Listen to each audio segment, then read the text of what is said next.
প্রিয় সুধী, প্রিয় বন্ধুবর, আসসালামু আলাইকুম রহমতুল্লাহ বরকাত। সকল জীবের কল্যাণ হোক, সুখী হোক বিশ্ববাসী।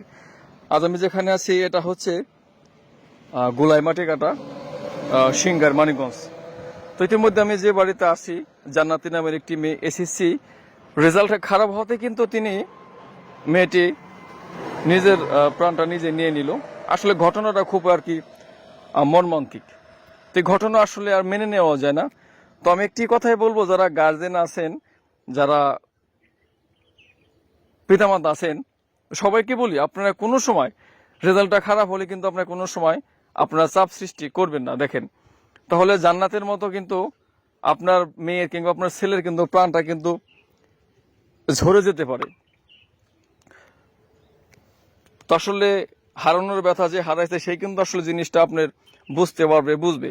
বাড়ি ভরা কিন্তু থই থই মানুষ, ছোট্ট একটি বোন কিন্তু